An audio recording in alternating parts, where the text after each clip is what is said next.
Sa bawat sulok ng tahanan, sa bawat gabing tahimik, at sa bawat alaala ng kahapon, may isang tinig na palaging naroon. Isang tinig na tila haplos ng hangin. Mainit na yakap ng ina o dasal ng isang pusong sabik sa pag-ibig. Siya si Pilita Corrales, ang reyna ng musika, ang tinig ng isang henerasyon at ng marami pang susunod. Ito ang kanyang kwento.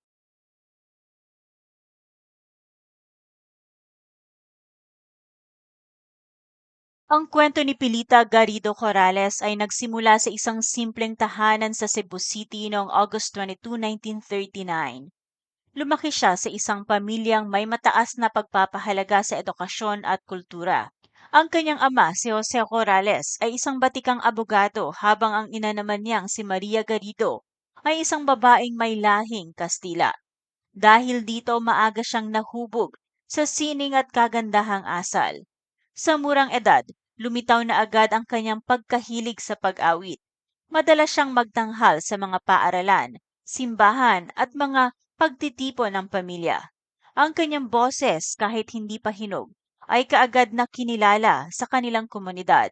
Sa kanyang kabataan, mas pinili niyang ipagpatuloy ang sining kaysa sa karera sa batas o negosyo, bagay na ikinabahala naman ng kanyang mga magulang. Ngunit kalaunay kanilang tinanggap at sinuportahan. Ang Cebu noong panahong iyon ay isa sa mga sentro ng kultura sa Visayas at dito niya unang natutunan ang pagkanta ng mga kundiman at awiting Kastila.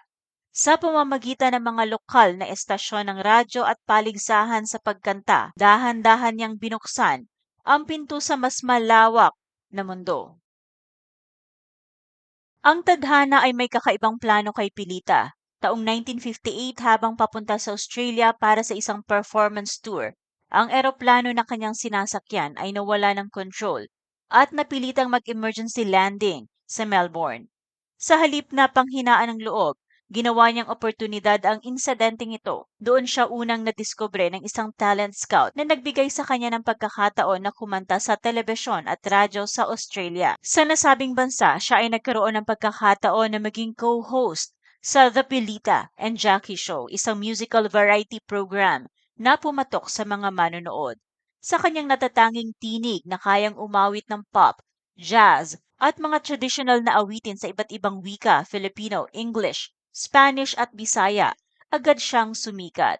Sa kanyang awitin na Come Closer to Me at A Million Thanks to You, siya ay naging unang Asyanong artist na umabot sa top charts sa Australia, isang pambihirang tagumpay. Sa panahong ito, ipinamalas ni Pilita ang tapang at kakayahan ng mga Pilipina sa international stage. Hindi siya nabigla sa kasikatan at pinili pa rin niyang manatiling mapagkumbaba, bagay na mas lalo pang minahal sa kanya ng mga dayuhan. Bilang pagkilala sa kanya ng mga Australiano, ipinangalan sa kanya ang isang kalye sa Melbourne. Ito ay tinawag na Pilita Street. Pagbalik niya sa Pilipinas noong unang bahagi ng dekada 60, sinalubong siya ng mainit na pagtanggap mula sa mga kababayan. Halos agad siyang itinuring na boses ng sambayanan. Ang kanyang mga records sa ilalim ng Villa Records ay naging bestsellers at halos taon-taon siyang nananalo sa mga music awards. Naitala niya ang mahigit 135 albums sa loob ng kanyang karera. Ang kanyang A Million Thanks to You ay hindi lamang naging hit sa Pilipinas kundi pati sa iba't ibang bahagi ng Asya at Latin America. Ang awitin ay isinalin sa iba't ibang wika, patunay sa kanyang global reach. Lumibot siya sa mga pangunahing lungsod sa Pilipinas, mga probinsya, at maging sa mga Filipino community sa iba't ibang bansa upang ibahagi ang kanyang musika. Hindi lang siya naging singer, naging simbolo rin siya ng dangal ng Pilipinang artista. Siya rin ay naging inspirasyon sa mga batang mga awit tulad ni Regine Velasquez, Kula Desma at Zasha Padilla. Hindi naglaon ay sinubukan rin ni Pilita ang larangan ng pag-arte. Sa ilalim ng Sampaguita Pictures, lumabas siya sa maraming pelikula na kadalasan ay drama musical. Kabilang sa mga pelikula niya ang Pitik Bulag, Sa Piling Mo at Walang Kapalit. Naging ka-love team din niya si Eddie Gutierrez na naging ama ng kanyang anak na si Ramon Christopher. Sa telebisyon, namayagpag siya bilang host at performer. Isa sa pinakamalaking shows niya ay ang An Evening with Pilita, isang musical variety show kung saan inaanyayahan niya ang iba't ibang mga sikat na bituin at bagong artista.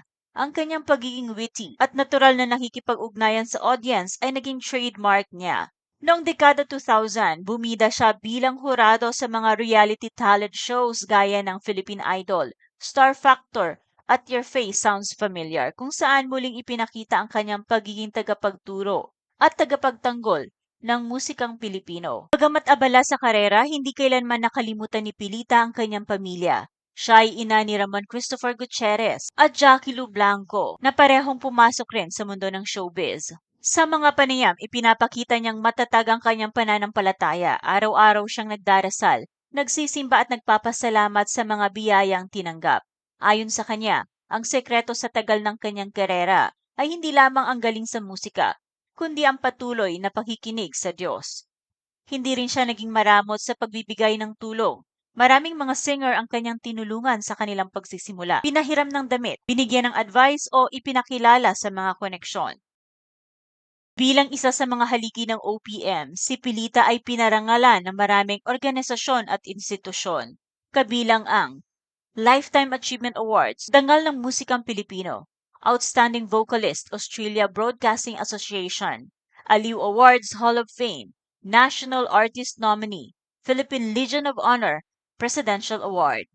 Pinangalanan din siyang Asia's Queen of Songs, isang pamagat sa kanya lamang inilaan ng buong industriya. Ang kanyang legacy ay hindi lamang sa bilang ng kanyang mga kanta, kundi sa pagbibigay buhay sa kultura at musika ng Pilipinas sa mga panahong hindi pa gaanong tinatanggap ng mundo ang mga Asyano sa entablado. Ngayong araw, April 12, 2025, sa edad na 85, pumanaw si Pilita Corrales. Sa isang opisyal na pahayag, kinumpirma ng kanyang pamilya ang pagpanaw ng reyna ng musika.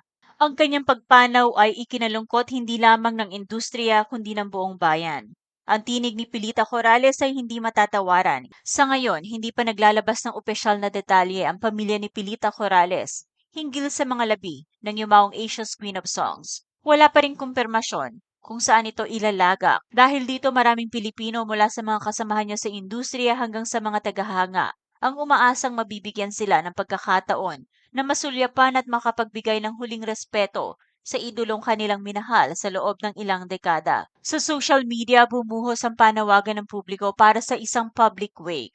Ayon pa sa isang netizen, ang tinig ni Pilita ay naging bahagi ng buhay ng maraming Pilipino. Sana bigyan tayo ng pagkakataong magpasalamat at magpaalam sa kanya. Mula sa amin sa Showbiz Persona, kami ay nakikiramay sa mga naiwan ng yumaong si Miss Pilita Corrales.